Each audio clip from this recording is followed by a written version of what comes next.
Hey everybody, welcome to Dead Reckoning. We're back with the glorious unseen Ben Crist and his wife Tamara. Got him here. Nice to have you guys here. Fantastic. Excited about it. And this is pretty cool. It's one of our, as you know, we're moving everything to a web series here in September, and this is one of the specials that we're gonna do. Kind of give you guys a feel for that. Ben, so like the set. The set is pretty cool. The set's nice. You got I like the set. Good job on the set. Well, thank you, Nice Brian. job. I appreciate that. Yeah. Do you guys like the set? Is the set okay? I like awesome. this. These guys are celebrities, so they have sure to. they have to have opinions or something. I like too, the so. red futon, man. It's really cool. Well, tell us a little bit about your music. Like, what kind of? I mean, there's a lot of worship bands out there, but yours is very distinct in terms of sound. And one of the attendees at your concert last night came up to me and said, "I really like his stuff. It's really poetic. Lyrically, it's a little more. It'd almost be a little more poetic than the kind of the mainstream kind of worship stuff you hear." What is it? Yeah. I mean, how'd that whole process get started for you? I don't know. I started doing worship stuff about 10 years ago. I helped start a small church, like a college-age church in downtown Nashville. And I don't know. I didn't really connect with a lot of the mainstream worship that was out at that time. And I think a lot of our church body didn't really connect with that either. So we were in that place of having to, I wanted to sing stuff that I really identified with. And there were a few songs that I identified with, but a lot of them I just couldn't really connect with, and I didn't think our church body didn't really connect with it either.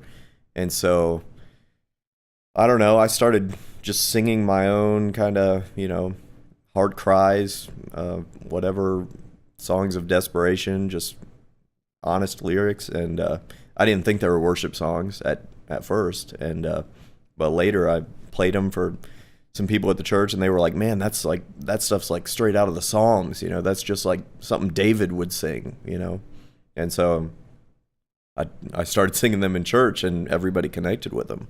So necessity was the mother of invention. You needed some worship music, so you wrote your own. Yeah, and it resonated with people. Yeah, so that's I great. didn't even. Yeah. Now the new record, Lovesick, you guys released it in December? October. Yeah. October. Relatively. I mean, within the last few months. That record you said was different than kind of the previous two. Yeah. And when you recorded it, you approached them and said, "What happened in your life that brought that kind of change about?" Yeah. And what makes it different?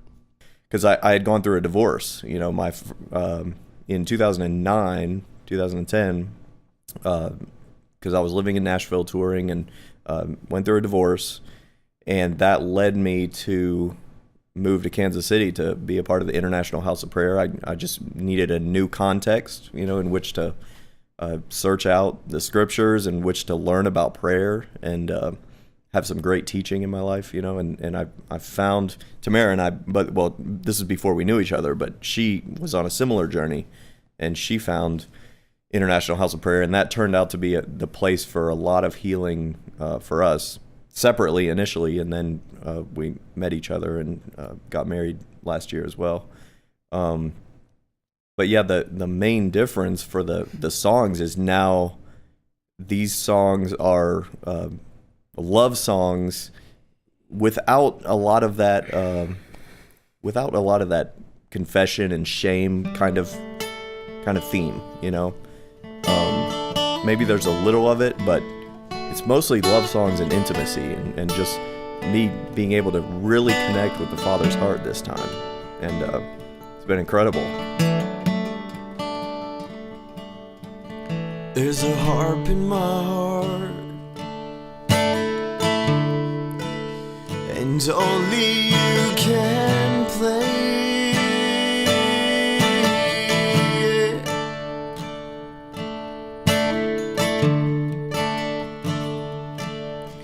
There's a song in my soul, and only you can sing it.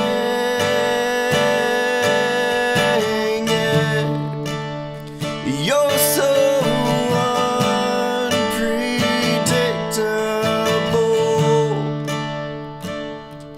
just like the rhythm of weeping,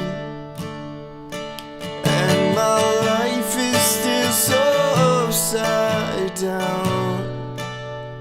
You keep on coming around. You keep on loving, even when I let you down.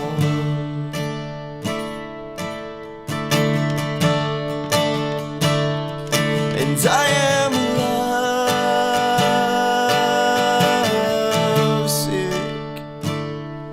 and I am lovesick, and I am lovesick for you, my God. You have my heart.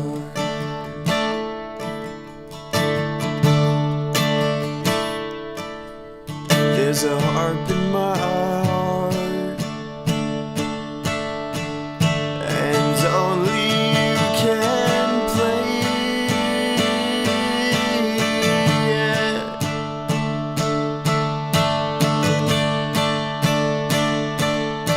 There's a song in my broken soul,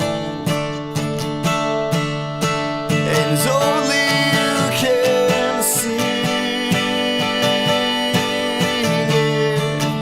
and only you can satisfy my very deepest heart cry.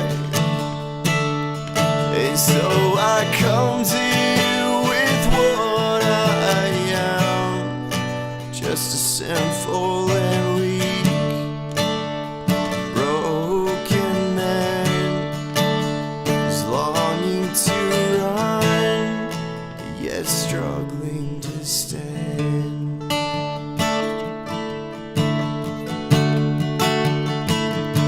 And I am lovesick.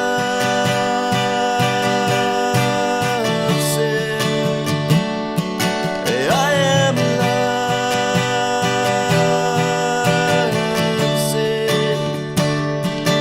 I am lovesick for you, my God. You have my heart, and you're so unpredictable, just like the rhythm of weeping. And my life, it's still so upside down, but you keep on coming, Lord, you're coming around, and you keep on loving, even when I let you down. Amen.